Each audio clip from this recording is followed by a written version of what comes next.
Hello and welcome to day 23 of My Wildlife Years. They are today's wild. Today I'm going to be looking at another lot of Field Studies Council publications. We've already looked at the sort of basic level fold out guides. These ones here that I'm going to be looking at are the AIDGAP guides, and that's for the aids and identification of difficult to identify groups of animals and plants. AIDGAP. So some of the guides are actually very similar to the fold out guides in that they fold out.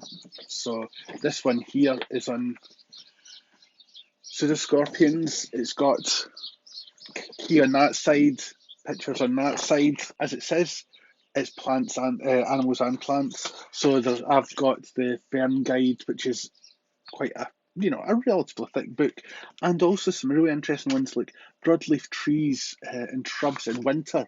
I've got 4 fold out ones here, some slightly thicker ones here. Some of them go down to species level, some of them just go down to the family level. And over here I've got even more.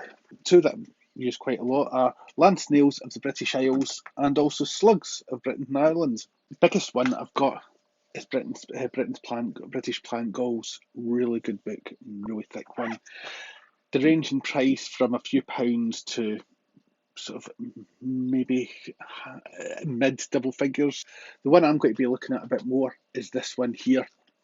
My friend Craig McAdam is one of the authors of it, and I got it out today, and it inspired me to do today's video because these are mayflies. So I found a mayfly on my dad's curtain this morning. His curtains were closed in his room. As I walked towards it, I noticed the mayfly there.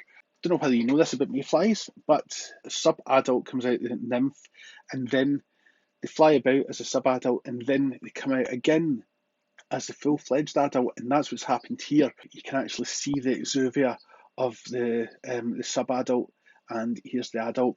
So I took some photos and I used this book. You start off with, is it a nymph or is it an adult or a sub-adult? How many tails does it have? And then it tells you it tells you a few other things, and you go to there. And I worked out that it was this one here.